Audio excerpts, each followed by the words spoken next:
Welcome to the Trail Network podcast. In this episode, we have a nice heart-to-heart about all the happenings in our lives. Katie talks about her new gravel bike career and her difficult decision to withdraw from the Western States 100-mile race this year. Leah talks about how she listens to her body as she's recovering from further and just really honoring the time that it takes to recover from such a monumental effort. And Hilary talks about her 200-mile race later this summer and how she's balancing training with all of her creative work. We hope you enjoy this episode as much as we enjoyed it.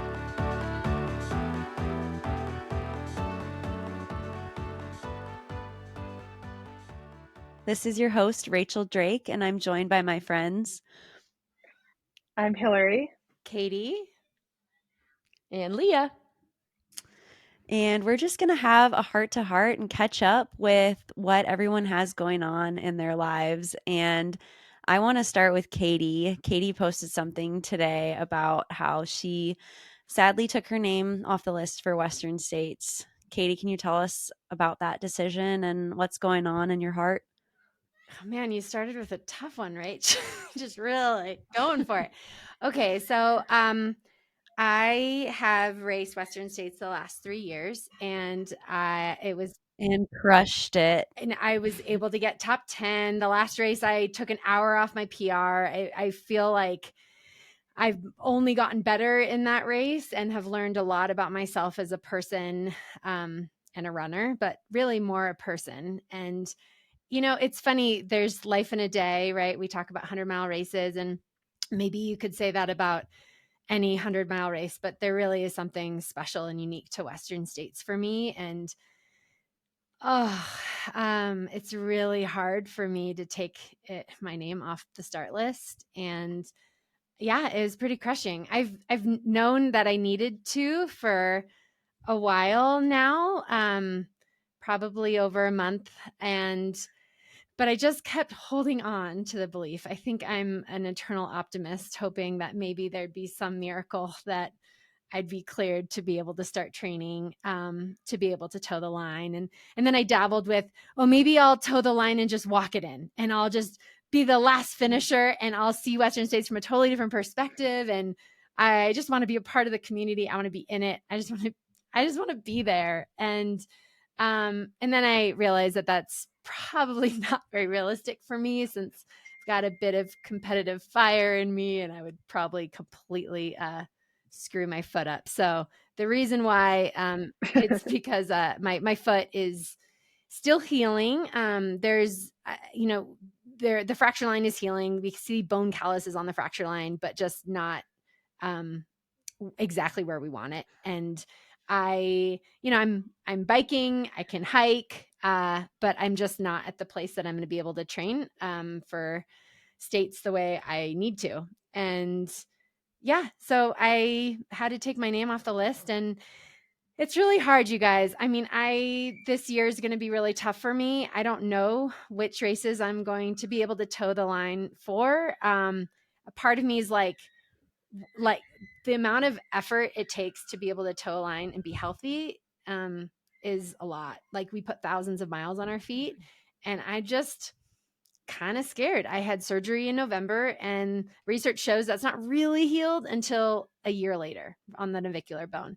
So yeah, it's really hard. I think the plan is for me to just train my butt off on the bike and the elliptical, and be able to start doing some running, but not the amount of running I need to do to train for a competitive 100-miler. And then really go into 2025 like rearing to go and with huge plans. So anyways, that's where I'm at. And I can talk a little bit about, I'm still going to be at Western States. I still deeply care about that race, and I will be there every year in some capacity. But the goal is to be able to get back for next year. So, which means for our listeners, I'll have to win or get second or maybe third at Black Canyon at a golden ticket race. So it's going to be quite an adventure. I'm still in the thick of it and feeling like there's a lot of uncertainty in my life when it comes to running, but also here for the journey. So that's me. Trusting myself, trusting my team, and believing that I'll get back healthy. Katie, how long were you in the boot for? It's a long time. Woo, girl. Well, You just did the math the other I day. did. You sent it to me. So it's a lot. Like I was in the boot for 36 weeks, either the boot, the ortho boot, or a cast. I didn't count the amount of weeks I was non-weight bearing. I guess it would have been non-weight bearing this time, 7.5 weeks. But then after I was non-weight bearing, I was back in a boot, like scooting around. Oh no, then I was non-weight bearing for another 3 weeks after that. No, it was 10.5 weeks non-weight bearing. And then after that, I was scooting around on my heel in my ortho boot. Anyway, and then finally in the ortho boot again. But it was a long time. And my foot is pretty jacked up. I mean, I've been doing PT every day and it's just weak. So I don't want to compromise something else going wrong if my foot's not ready. So yeah, it sucks. It really sucks. It's like it didn't go according to plan. I think a lot of listeners will realize that, like, will kind of resonate with that when you just have these big dreams and ambition, and it's like, gosh darn it, I did everything right. How did this happen? So it never does. Yep. And then also when you do get back to, being healthy, then there's the whole matter of trying to get your fitness as well, your running fitness. And that's something that I struggled a lot with last year publicly by doing races when I knew I wasn't fit. But similar to you, I just really wanted to be in the thick of it. I wanted to play with my friends again. So doing Broken Arrow Sky Race and doing Dolomites and, getting in the 20th, 30th place. I don't remember. But I mean, and then it's a super long journey. And crushing OCC. Just like, what? That was insane. Anyway. At some point, I guess that's where the story's going. It's like at some point it just will click again. And you being patient and kind to yourself will undoubtedly pay off. Yeah. I mean, I'm here for the long game. That's really the lesson for me, is that I really care about this sport. And to be completely honest, if I went and raced Western States and my foot broke again, this would be the third time that it would break. It would just, I don't know if I could do this all over again, guys. It's been really hard. So I am giving this year like the full respect and just doing everything I can so that when I go into 2025, I'm like, I did it all right. There was no questions asked. There's no doubt in my surgeon's mind that I can't run a 100-miler after that. Right. So that feels right. That feels good. I'm here for the long game. And yeah, I think I'm pivoting a bit. I'm going into gravel. I have my first gravel bike race in a couple weeks. I'm total newbie. I love that you signed up for a race. But what race did you sign up for, Katie? It's called the Whiskey Tango. Whiskey Tango Fondo. It's in Lone Pine, so it's 2 hours from my house. Total fun event. Of course, I'm like, I want to win. How long is it? Like, how long is it? I don't even know what you're doing, Katie. It's a 50-miler. So I haven't ridden that will be the farthest I've rode on my bike. And it's in 3 weeks. It's the 27th. Yeah. Awesome. Katie, I liked your picture of like day one, got your gravel bike and tried to take it out for a spin. Tell us a little bit about that. Man. Okay. So we had set up, so we got a Canyon. I'm not sponsored by a Canyon, but I got a Canyon because it got mailed to me. I live in a rural part of the world and you can't just go to a bike shop and get a bike. So it has to be sent to you. So we got a Canyon and we were just kind of building it. We did what the manufacturer says, the exact tightness of the screws.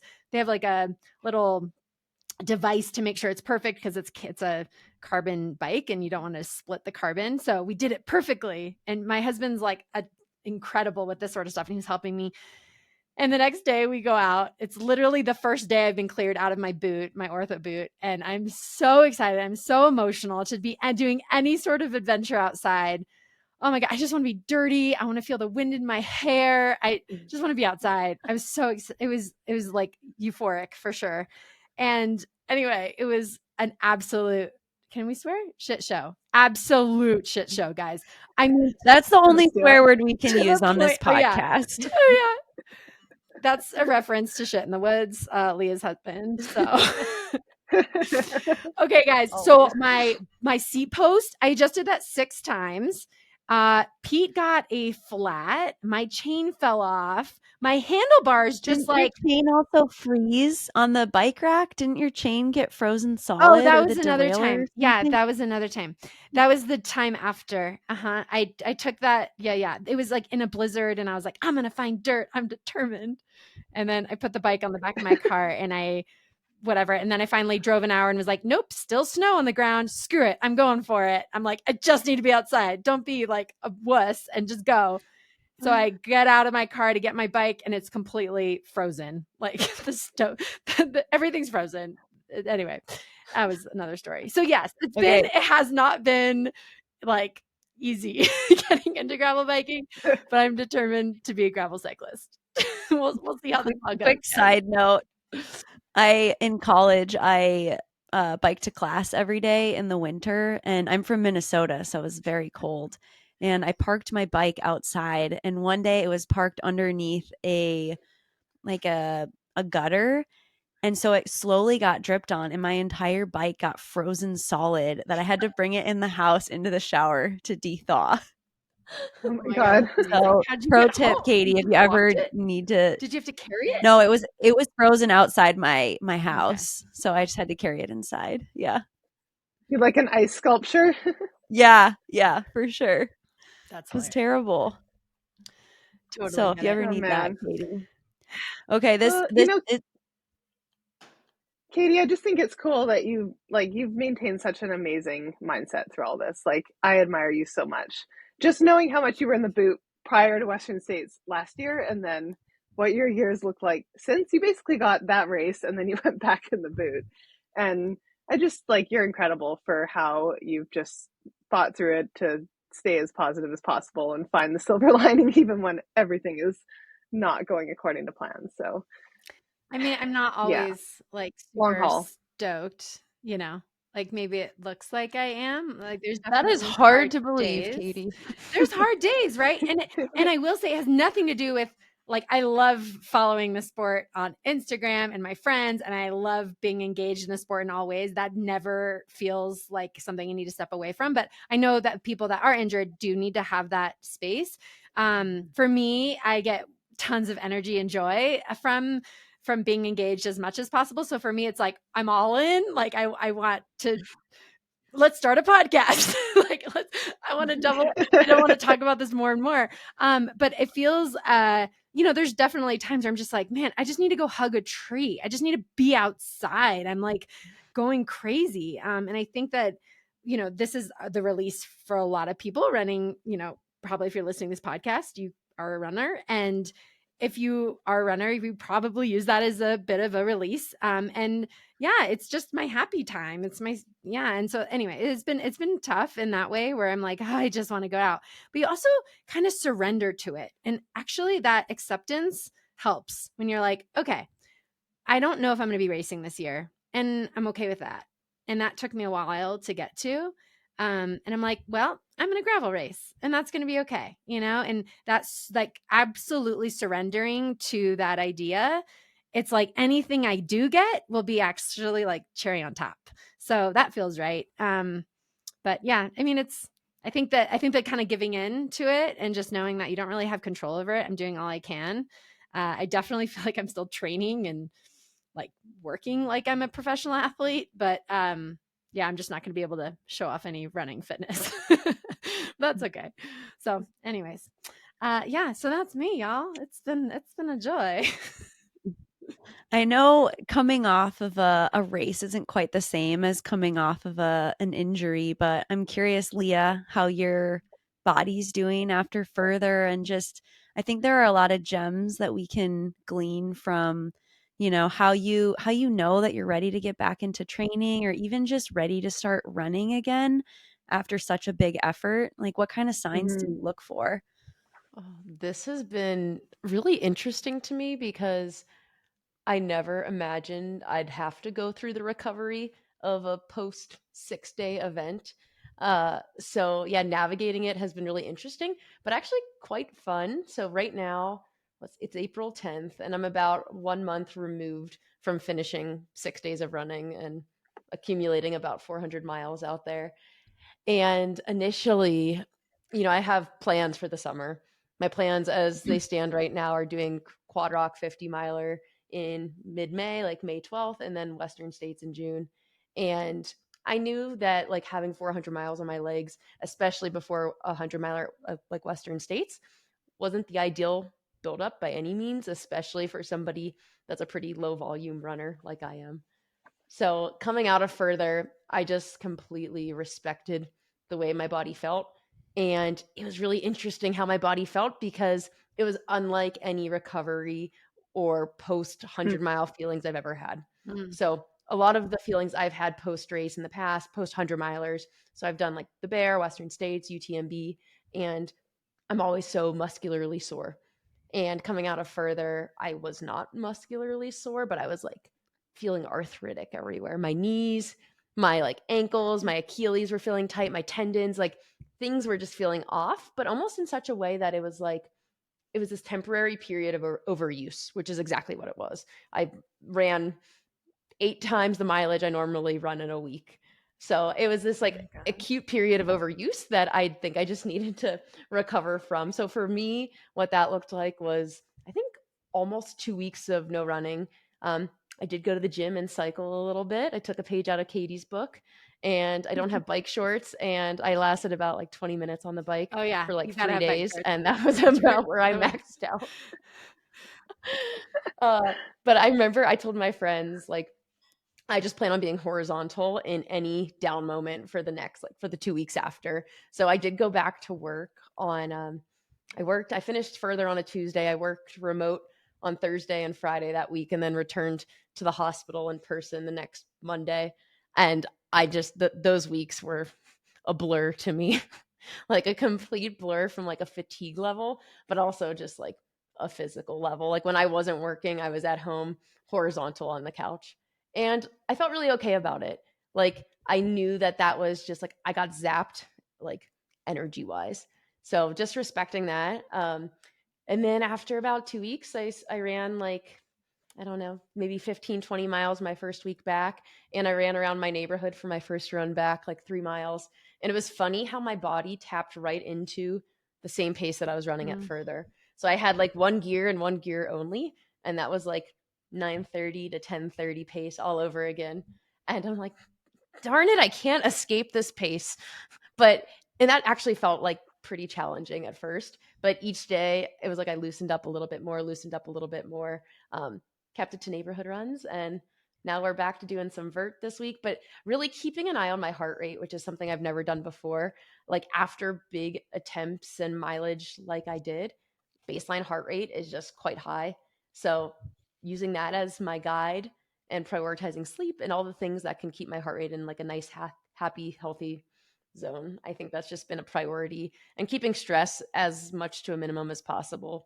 Like I think stress is stress is stress, work is stress, life is stress. So if I don't feel like running one day, I don't. If my like scale's tipping in an unsustainable way, I like take something off my plate that day. So I think that's always really important coming off big efforts like that in hopes of ramping back up. But I think this will be about my first week back to normal mileage if all goes well. So fingers crossed. Awesome. I have a question. Leah, have you spoken to your other teammates that did the 6-day event? How are they feeling after the race? Is it similar with the not having a lot of soreness and more of like joint pain? Just curious what their experiences have been like. I think so. Good Like question. I think a lot of people are feeling pretty similarly. I think a lot of people like respected this downtime. And like I think Camille had experienced, like, I mean, she pushed her body to her limits, and I think she experienced probably a lot that we did not experience from just a full body level. I saw last week she just said she like broke 9 minutes for the first time on one of her runs, which is saying a lot for Camille. Like Camille is so fast. So I think even like her body's taken a minute to come back. But it seems like everybody came out in one piece, which is awesome. Like I think mostly just like tendon and joint stuff, if anything. But yeah, I think Devin's training for Comrades, Camille's training for Comrades, and a couple of my other teammates are already back running. Vrico is training for her first road marathon, which is awesome. So it's really cool to see that everybody still loves running too. Because And they're not broken. and they're not broken, which Totally. I think is huge. And I think that actually speaks to like just the level of support and just the approach a lot of us had to it as well.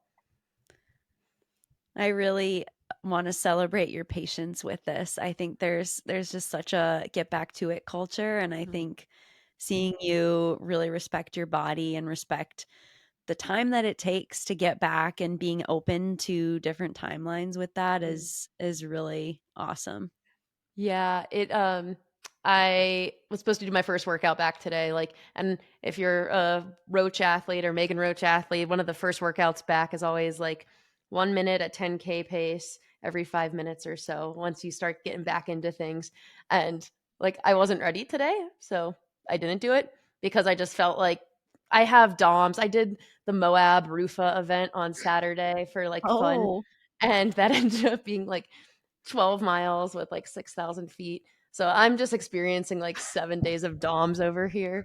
oh So my gosh. I missed that so one. I think I I'm gonna didn't know save you my did workout. that. Oh wow.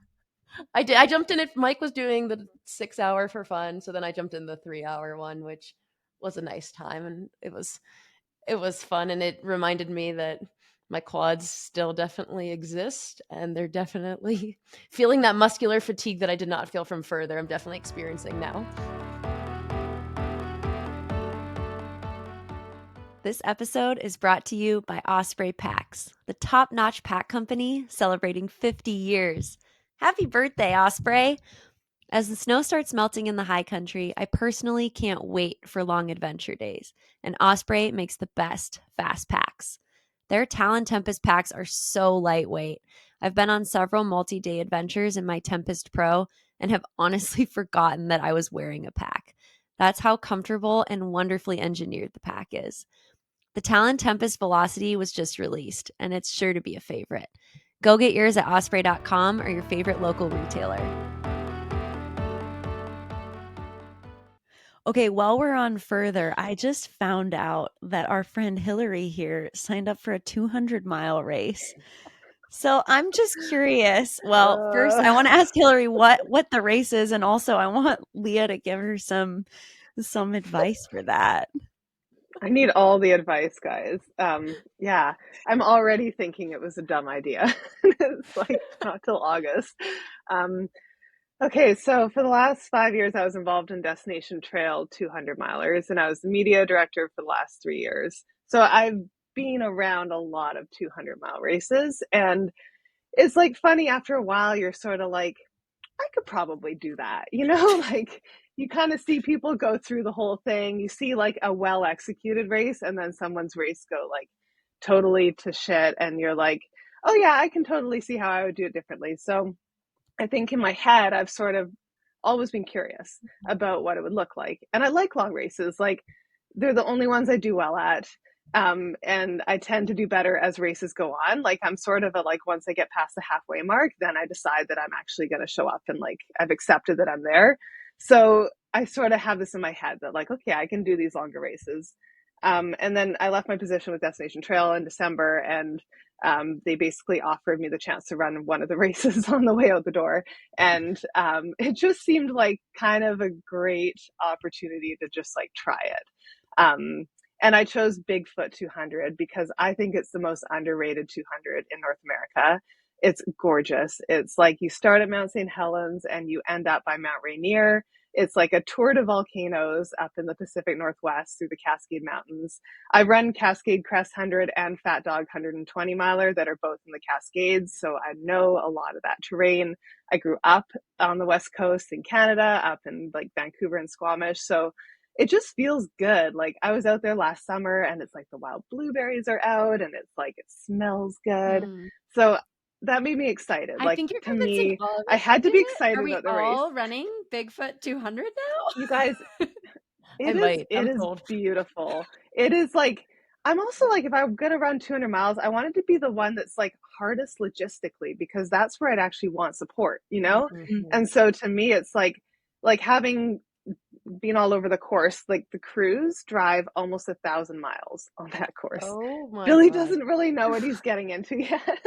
I just We won't tell mentioned him. that the other day, and he was like, "Wait, what? Like, how far am I driving?" And a lot of it's like a 3 hour out and like 3 hours one direction to get to an aid station, and the whole road is that washboard, like Forest Service, like Oh dun dun dun dun my. dun dun dun. Oh, And it's heinous, and it's all out of cell phone coverage. So if I was selling you on it before, I might have just like unsold you on it. we're I not want to doing run but it. I don't want to support it. Yeah, exactly. right, so I actually think I have the easy job. Like, and it's kind of fun. So they have a 40 miler on the first day. So I convinced a couple of my friends from BC to come down and run the 40 miler on day one, since I can't have pacers, and then pace me since I won't be moving very fast. So I just think it's going to be a good time. Like, it's, to me, kind of interesting because I've struggled over the years, like ever since I got into like doing the professional media side of things, the like life balance went totally out of whack with like being able to race and train. And like I used to have a coach and love racing and train properly. I worked with Gary Robbins, I worked with David Roach. I did the thing, and then when I started shooting, it was like all I did was capture other people's races. And so I've kind of tried to find a good balance with that over the last few years, and like did I Am Tough 100 last year and did High Lonesome, but it's always hard to fit the training in. And so my thought is like, if I do a 200 miler and I'm already out in the mountains and I just put a heavy pack on and I'm like hiking around all day, like I'm technically training for a 200 miler, right? Like, 100%. so that's kind of the idea is like, I have all these crazy travel adventures lined up for work. And we're going to some pretty cool places. I won't spoil it all because I want to talk about some of those as they come up. But like You can we're tease heading it. to some very far-reaching corners of the world. One of them might be Mongolia in May, which I'm very excited about. And apparently I get to travel on a camel, which I'm just sort of like my brain's trying to wrap around the scope of that trip right now. But I will have stories from that for sure. But I'm sort of just like, I have to be able to find a way to build training in wherever I am. And so, yeah, we're going to be in the Dolomites this summer. I'm going to like wear an extra heavy pack for a lot of my like runs and stuff and just try to kind of build up that fitness. But I don't know, it could be a really terrible idea, you know, like especially the sleep deprivation part of it, Leah. Like I am totally going to pick your brain on just managing like when is too far to push myself, like, you know. But yeah, that's the plan at any rate. Oh, any I'm any so tips or tricks? excited. Honestly, like I think that was the most surprising thing for me was just how decently you can do on little sleep and how impactful little micro naps are, whether that's like 10 minutes to 30 minutes. Like they are supreme. And as long as you treat your wake up like it's a new day and kind of refresh yourself appropriately, like brushing your teeth and like wiping yourself down, like it feels kind of like a new day and you feel refreshed. And I shared some time this past weekend with Mindy Campbell, who is Jared Campbell's wife at Rufa in Moab. And I was telling her some of my further experiences. And she said same thing about Jared at Barclays this year is he took a shower every day out there to give himself like that refreshing feeling. So I know that's kind of impossible in the context of a 200 some miler in the wilderness, but just those techniques to feel fresh and feel new and treat it like a new day, you can almost like trick your body into it, which I thought Oh, I that was 100%. amazing. Like it was an amazing like realization out there and it worked. It totally does. I've seen people Yeah, do like that at Western States too.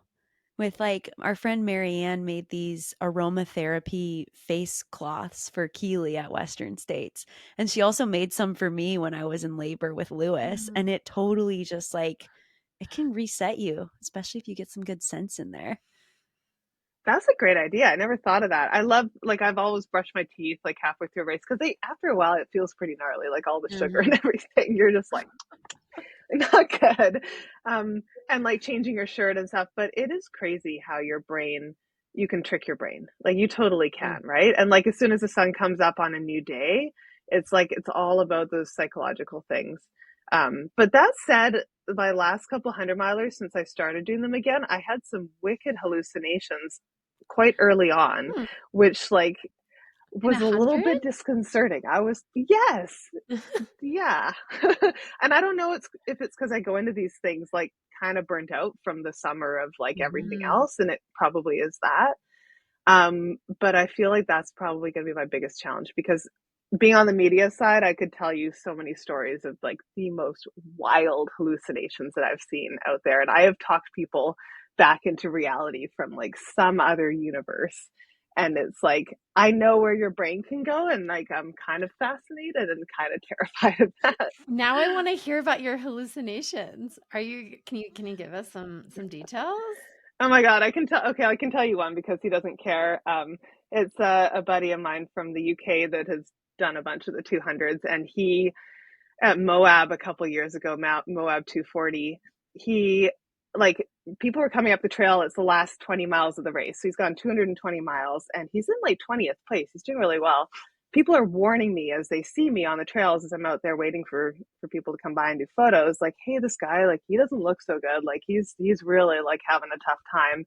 And I could hear him, and I could hear him like from down the trail coming up towards me, like yelling and screaming, and like comes around the corner and his wife is pacing him, and she's just like absolutely at her wit's end because he's convinced himself that they hadn't started the race yet and that she won't let him start the race. And he is so mad at her, and like nothing she can say will convince him that he's like actually about to finish this race. And it was just like it was gone, and he's like a smart guy, and it was just kind of crazy. Wow. And we convinced him to take like a little micro nap, and he took a little micro nap, and then he gets up and we're talking, and then like 2 minutes after he wakes up, he's like, do you think I could nap for a few minutes? And we're like, you just did, you know. And so like, I mean, it took them like 8 hours to do the last 10 miles because he had to nap like every like 20 minutes. And it was just like, it's crazy when you see that. And then you see them the next day and they're showered and they're put together and they're just like kind of back to reality. But like what the brain can do when you hit those limits of like exhaustion. I mean, I think Cocodona too is like pretty wild because I think anything over 200 miles is where it gets really, really gnarly. But yeah, like, I don't know. I've seen a lot of them. That's one of like 20, I could tell you. We could have a whole episode. The initial excitement about a 200-mile race, and people are now no longer wanting to do those. Katie's like, my FOMO is gone. You know? I have no more FOMO. They don't need to do ayahuasca. Just go run a 200-miler, you know? I don't know. I believe that. I feel like I totally believe that, like, I mean, I don't know, you guys have probably had like the runner's high too. It's like the inverse of the runner's high, right? Like you have these like euphoric moments, but then you just have these like pure out of body moments that really don't belong to a category. And you're just like, it's wild where the brain goes. Leah, what is your suggestion regarding caffeine? Oh, I'm probably not the person to take caffeine advice from because at Further, my friend Caleb, who was crewing me, he was like, I thought you were going to overdose on caffeine, if that is a thing. But honestly, it was not that bad. I'm a big believer in caffeine, especially in now multi-day events. Not that I'm a multi-day expert by any means, but like at least I was taking about 100 milligrams every, I'd say 3 hours or so. And that felt pretty reasonable. And I could still fall asleep extremely well at the drop of a hat. So that's the key. Yeah. And I didn't like do any of the caffeine. Like I didn't detox my caffeine going into the event or anything. I'm a big coffee drinker. And I think I could feel the impact of caffeine on my body. And I could also feel when I was going, like if I didn't have caffeine in a while, and it would like taking it either right before a little nap or right after a little nap was really helpful as well to just like kind of give you that little spark and to feel new again. Oh man. Yeah.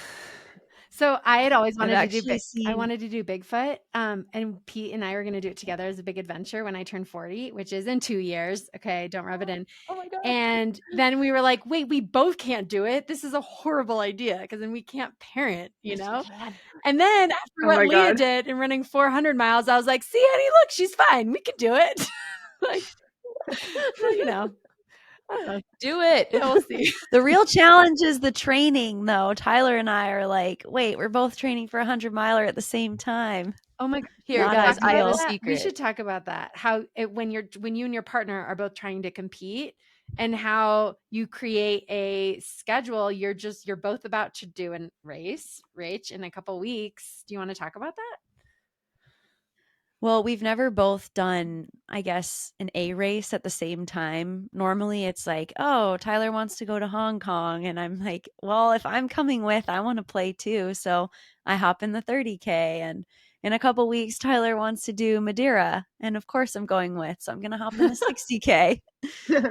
But we've never both had an A race at the same time. And I think we're starting to feel some of the strains of like, okay, we're both getting up into higher mileage, both doing longer workouts. And it's really just planning every single day, almost to the hour of, okay, you need to be back from your run by this time so I can run before this meeting. Or obviously, we can't do long runs on the same day because they take many, many hours. So That's so hard, especially, and I mean, you guys are moving in the next little while. Like, you have so many life pieces that you're juggling. Just like, I guess you have to be so efficient with your time. yeah, I it's mean, chaos. I think from a firsthand perspective, living with Rachel and Tyler this summer in Les Houches while Rachel was training for OCC and Tyler for UTMB, it was so cool to see because Mike and I, we want to have a family someday, and just watching them like find the pockets of each day where it was Rachel's time to run, Rachel's time to get like they'd go lift together occasionally, but then it was like Tyler's time to run in the afternoon, and just like the way you guys puzzled it together and made it work, but then also made a lot of time for your family. I think was just Hmm. really realistic to see and inspiring too for future It's hopefuls. it's definitely possible, and also it's really nice when you have super patient friends who will stay with you and offer to watch your kid while you go on a nice little run date. And also, Lewis, a few times he would crawl into Mike and Leah's room and just like play with the wheels on their suitcase. He would crawl into bed with you guys. And like, actually, Mike took this amazing photo of Lewis just like in their, just like tucked in their blankets. And my mom got that printed out, like a big 8x10 Oh, picture of that. a little cherub. That's so cute. He's just like, no problem. I'll entertain myself. I'll go make Yeah. friends. My new Yep. friends. Yep. Okay, Rach, but you're Oh my also gosh. Oh, Rachel, you're also moving soon and you're racing Western States. I feel like you have a huge couple of months. It's true. But hey, good news. We found a place to Yay! live, which is really wow. exciting. Yeah. There was a place that was like a half a mile away from Mike and Leah. Unfortunately, we didn't end up going with that 7-bedroom compound, but You made the um better decision for life and commuting. Like, as much as we wanted you guys to be neighbors, they're like right next to the zoo. They're right by the Natural History Museum, right next to all the great trails. So I think and by the hospital too for work. So I think you guys are gonna like it there. yeah, we're excited. It's definitely a lot, everything happening all at once. And Tyler said to me a few years ago, there are years that answer questions and there are years that ask questions. So I think like Katie, you're probably in a year right now that's asking a lot of questions. Mhm. Hmm. Usually like when you're going through something hard, you're like, why is this happening to me? What did I do to deserve this? And then sometimes you get the years that answer questions. And I feel like I'm in one of those years now where I've finally graduated from my 10-year long MD PhD program, and I'm starting a new chapter in a new place. And it's all very exciting, and also overwhelming. And you're training for a Wow, first 100 that's miler. beautiful. Yeah, that No too. big deal. Yeah, I'm super. Yeah, Western States going to be awesome. All my friends are doing it / have done it. That's what I just keep saying. It's going to be such a fun day with so many great people. I'm really It excited because really I'm is. going to be crewing Rachel. And that is my like kind of way to still feel like I can be a part of the day and give back on that day to somebody I really care about. So that is going to be really meaningful to me, and kind of just, yeah, it gives me like another go at Western States through a different lens, which I think is Yeah, really big part of the sport. You can do a lot more than just race, and I'm really excited to be a part of your day, Rachel. Really excited. I'm super grateful to Aw. have you on the team. I mean, your experience there and your energy is going to be just amazing. So I'm super grateful, and I'm honestly shocked that someone hasn't already recruited you to their team. I guess I kind of did a few weeks ago, but I was I'm thinking about, thrilled. so Hilary was It's the right fit. Hilary was saying that that how you wanted to be in the race with Bigfoot versus just shooting it, right? Like you wanted to kind of immerse yourself. And I felt that way about Western States, where I was like, oh, maybe I'll do race commentary, which just feels like a natural thing for me to do for states, because I know a lot about the course and about the day and the people racing.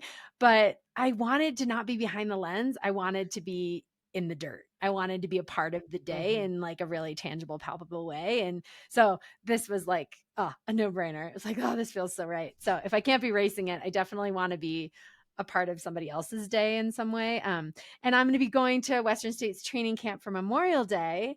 And I think all of you ladies are going to be there, and maybe we'll do a live pod, maybe.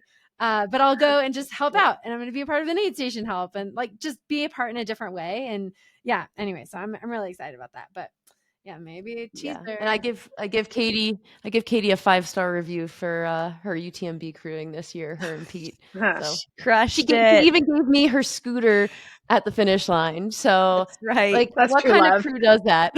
My scooter, because I was That's trying to true not love. put weight on my foot that was healing. Yeah, about that a long time ago. Yeah, that was actually perfect, right? We need to bring more scooters to 100-mile races. That actually would come in really handy. Maybe I should bring it, Rachel, instead of getting rid of it, just in case you need it. That's when you know Oh my Rachel's gosh. gone to the well, is when she needs the Yeah, when I scooter at the need finish that. line. I hope I don't need that. I'm going to have to start residency like 2 days after, so I better be Oh my- walking. They'll have wheelchairs. Yeah, That's true. That's true. Oh my gosh. That's a conversation for another time. Well, this has been so fun, you guys, to catch up and, hear what's going Yeah. on in your lives. And I'm just super, super grateful for your friendship. And also thanks to the audience for joining us. We love having you here and are grateful for your time as well.